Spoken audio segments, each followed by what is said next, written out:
So I've just received an email from Ben. He wants me to review the rail assembly.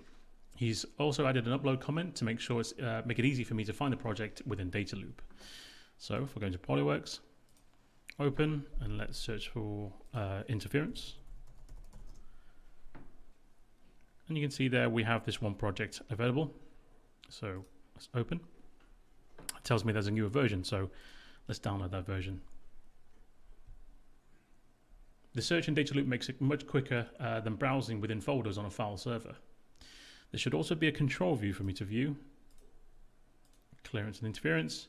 And clearly there is interference on this virtual assembly. So what I'm going to do is take a look at the components and analyze this edge and its variability to verify if it's a cause for widespread interference or if it's just limited to this one bad piece. So let's search for the component. Search for rail and rail part B. So look at this project here. There's no need to save. There should also be another control view in here to make it a little bit easier to find the area I'm interested in. I believe it's Ben 3. You can see here we've got a couple of comparison points, but not quite on the edge that we're actually interested in. So what I'm going to have to do is add a few controls to verify this area on all pieces. I believe trim comparison points are probably going to be the best tool for this, so I'll add a couple along this edge. So let's just clear up the view first.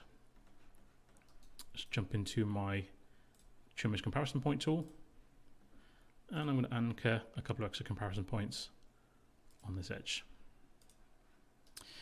Just to quickly show you, if I go into my SPC mode, you can see that the annotations turn into little trend charts. You can see that none of the previous pieces have these comparison points in there.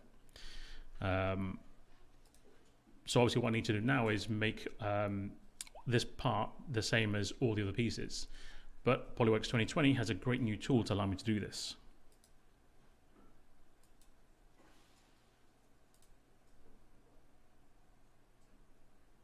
Let's just select all those. So we can propagate changes automatically in Polyworks. It will do the job of propagating this change to all other pieces for me, and I do not have to do this manually anymore. It'll avoid the possible human error when making changes to multiple pieces. And the job is done much quicker than I could manually. It's a powerful analysis tool since we are leveraging the previously scanned data to get new information in an automated way. We are extracting the full potential of our scan data, and new objects created in one piece can be propagated automatically to the other pieces in the same project.